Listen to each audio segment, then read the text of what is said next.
was about looking at everything we do in the system and seeing if it's aligned toward our goal, which is increased achievement. So if I had to summarize the audit in one slide, it would be this. Is the written curriculum, which, remember, the standards are the Common Core that we've talked about, aligned with the assessed or tested curriculum? And is what we're doing, what we're teaching, and how we're teaching supporting that? And we know that if we don't align our efforts, that you will see the correlations that you see throughout the nation. A correlation of low achievement and poverty, for example.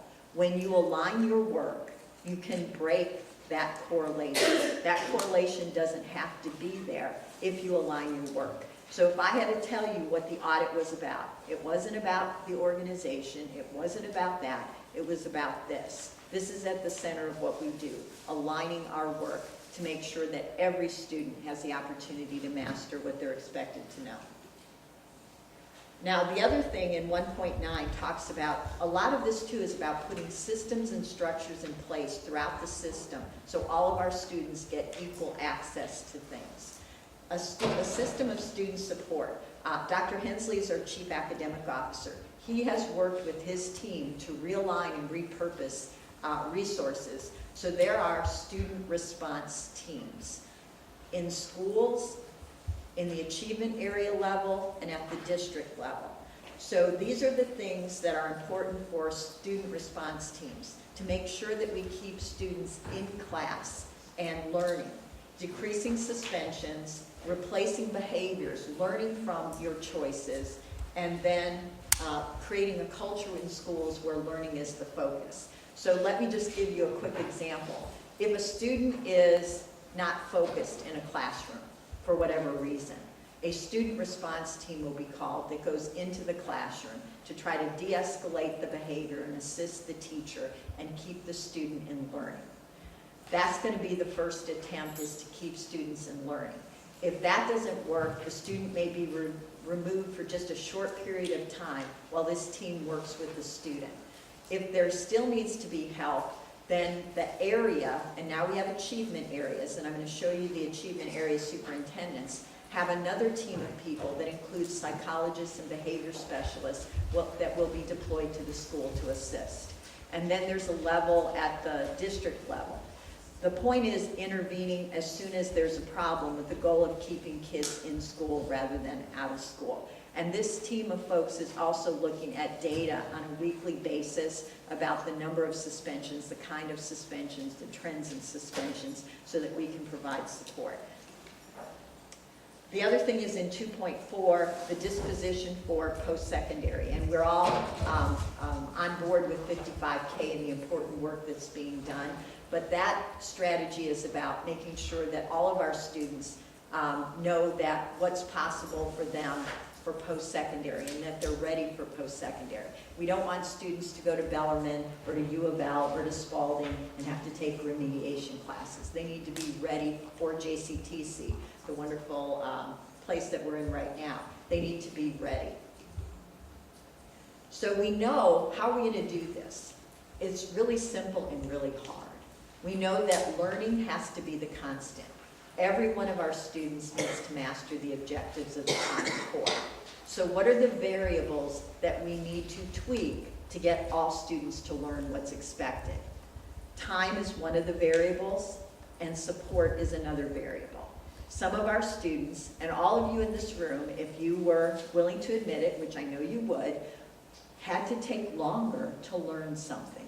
There was that college course, there was that, and I often say when I'm doing these presentations, I actually had to take the driver's test, not the written part, but the behind the wheel part twice, because I was so nervous. And actually, if you see me drive, you'll probably see why a little bit.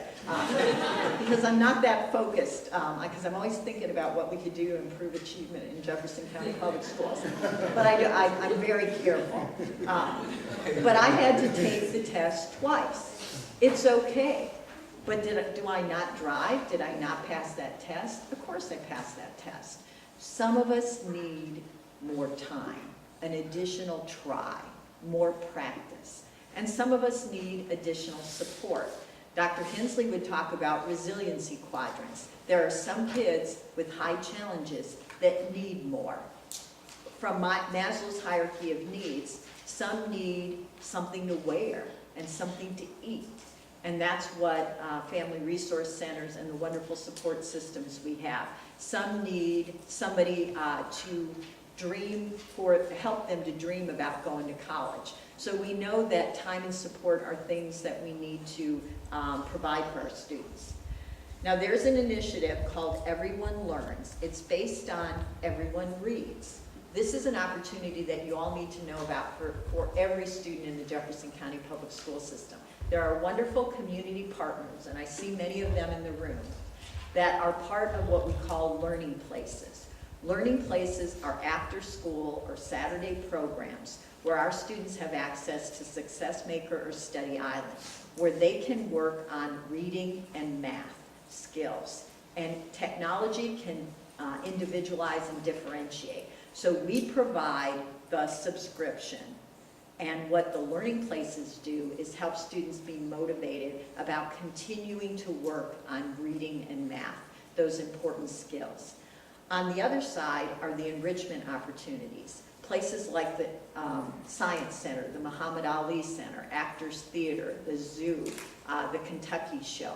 All of those places are experiences that enhance learning and help our students. So on the other side, we have a whole network of places in Louisville that really can help us with enrichment opportunities. So the learning place is about additional time and additional support and enrichment for all of our students. So what we've done is put a structure in place that we can measure things. A lot about this is data. And I have to acknowledge Diane Porter is the chair of the Board of Education, and she is with us. And Diane Porter has a way of focusing things. When we're talking about data and we get really excited about measuring things, Ms. Porter said at the last board meeting, behind every number is the heartbeat of a student. So as I talk about data, let's remember that behind these increases are the heartbeats of real students. And I also will tell a story about Everyone Learns. We sent postcards to all of our students and to students that weren't proficient. And actually, you know how you get mail and you just throw it out? The student actually pulled the postcard out of the trash and actually called and got hooked up with an Everyone Learns place. So this is data, real data about reading and math minutes. You see the increases when you give kids the opportunity and you give smart people in the community an opportunity, they make it happen. The other thing that's in place are professional learning communities, teams of teachers working to ensure that every child matters and that we're developing strategies to help every child. As somebody mentioned, I think it was Dr. Minnis mentioned, central office. This is the new cabinet. Dr. Radowski is here, Mr. Marshall is here. There are 6 cabinet members. We went from 18 to 6. And it has really aligned our work and focused our work. These are the achievement area superintendents. We now have these people responsible for a ratio of 1 to 22 schools. And the point is, what are we going to do about this? We need systems and structures and things in place. Student assignment. Student assignment, really quickly, honors our core value. Differences of each are assets of the whole. So it really, our plan really is about making the most of the diversity of this community, and it uses data, which is census information on income, race, ethnicity, and parent education. And it really recognizes the diversity in the Jefferson County Public School System. So we are all about data and tracking where we are, but we're also about making sure that everyone in the community has access to choices and understands the process. We're going to put parent assistance centers in the community so people have places to go, that they can understand what their choices are. So lots of technological improvements to how we do this to make sure that everybody accesses the choices that they have. This is actually the county and the diversity of the county by the new census data. We talked about the Common Core, so I won't talk about that anymore, but it's about reaching a higher standard. It's about reaching an international standard. Can our students do this? Absolutely. When we get our baseline in October, that's when we have the systems and structures in place to begin what I call the academic climb. But we've got to know where we are, and that baseline is going to be really important. So October 15th, bring it on. We can't wait to see what our baseline is, because that's how knowing where we are is going to be the point at which we can all work together to begin to improve. So that's the vision. All JCPS students graduate prepared. The auditors believe this. This is the community that can meet this challenge. We have all that we need within this community to make this happen. And as the front of the strategic plan talks about, we will be the best district in the United States because we are going to work together. Enthusiasm. Bring it on. I like that. Okay, we're not going to break our format. We do have a couple more presentations before we get into the discussion. But there is one question that I wanted to bring back as I thank Dr. Dawson and Dr. Harkins for such a rich presentation. We see why we're on the way to being number one. But the question, the issue around the bar raising. When we look at academic achievement, typically we've understood academic achievement on a 4-point scale. You know, A, B, C, D, or novice, apprentice, proficient, distinguished, a 4-point scale. So the question becomes, when the bar raises, the proficiency bar raises, which is second to the top tier in that 4-point scale, what does that really mean? I've often equated in speaking with young people that proficient means you're right at about a B. That's just how a non-academic would speak to children. You're right at about a B. But when you say that bar goes up, what does that mean? What's the implication of that? Understand the relation to national standards. We're not comparing ourselves against just Kentucky. We're comparing ourselves against the nation. But help us to understand, just from a layperson's perspective, what does it mean that the bar raises?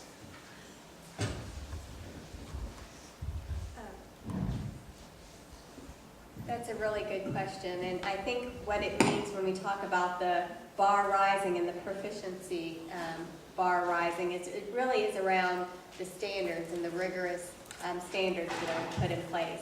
We have different standards, they're higher. We're trying to align our proficiency rates with college and career ready. So what that means is we want to make sure very early on, even in elementary school, that we have our students prepared in order to go to college or career and be successful after they graduate. And so in order to do that, we need to, and I think Dr. Kidwell's example of the standards and what they mean, we needed to raise the rigor all the way from kindergarten up to 12th grade in order to create the environment in which students can be successful after they graduate. So instead, now we're asking kindergartners to analyze the text and ask questions about what they're reading rather than just learning to read. It's about thinking critically, and it's about starting those skills at a much younger group of students. Okay, thank you for that. It's I guess a 3-point scale, because novice is 0, apprentice is 0.5, and then proficient and distinguished is going to be a point, like no matter what. So trying to equate a B now, it might not be the way it is. But I think that the way that you defined it, being proficient means that you're college and career ready. That's the way to do it. So About 55,000 degrees, 55K, as we commonly refer to it. We also should know, if we don't know, about 15,000 degrees or 15K, which is to focus on raising the number of African American college graduates, about 15,000 in this quest. So we're going to hear some updates from Kathy Zandona, who is Vice President of Education for Greater Louisville, Inc., and she's going to represent 55,000 degrees. And then we're also anticipating Ben Richmond to be here to bring an update on 15K. Kathy. Thank you all so very much for allowing me to make a presentation on the work we've done with 55,000 degrees. I bring well wishes from Mary Gwen Wheeler, who is the Executive Director of 55,000 degrees, and in a sense, one of the co-founders of the organization and of this movement that we have. Mary Gwen has the privilege this morning of doing what we've talked about. She's talking to the members of the Council on Post-Secondary Education, and she's talking to them about the importance of the work that we're doing in Louisville to increase educational attainment as a community. We're here to support JCPS and the school system, and we're here to support our post-secondary education institutions and helping them improve the educational attainment of all of their students. So let me give just a very brief background on 55,000 degrees. The public-private partnership has been organized and in place for 2 years now. In fact, we'll celebrate our 2-year anniversary on October the 15th. We put out 2 progress reports so far, an initial report when we launched the initiative and a progress report last year. And we will be issuing our 3rd progress report in late October to say how well are we doing in the areas that we're working on. So what is 55,000 degrees? And I bet I could get somebody to tell me how many more bachelor's degrees do we need of that 55,000? Anybody know? 40,000 more bachelor's degrees and 15,000 more associate degrees, thus 55,000 more degrees. Why do we need that many more associate and college degrees in our community? And we need it for a very specific reason, and it's called economic prosperity and economic livability for all of our citizens. Right now, the city of Louisville is in the almost on the top of the bottom tier of our competitor cities in the number of individuals with bachelor's degrees and associate degrees. If we achieve, when we achieve 55,000 more degrees by 2020, we will be in the top tier of our competitor cities. What does that mean to you? That means we'll have companies coming to Louisville because they know there's an educated workforce here that can meet their employment demands. It means that the businesses here will grow. It means Louisville as a community will grow and economic prosperity will occur. So from a Chamber of Commerce perspective or GLI's perspective, there is no more important work that we do in this community than the work at 55,000 degrees. So, with that said, the members of the Mayor Fisher heads up and is the chairman of the board, and there are 22 additional members who sit on the board of directors at 55K who are closely watching the work that we're doing. We are working in 5 specific areas. The first area is around improving the college culture of our community. We want it to be just like Dr. Hargens and the school board and the members of JCPS. We want every student graduating JCPS college and career ready. We don't want to have the question asked, are you going to college? The question needs to be, where are you going to college? When will you graduate? We also have the importance, another area is around college and career ready.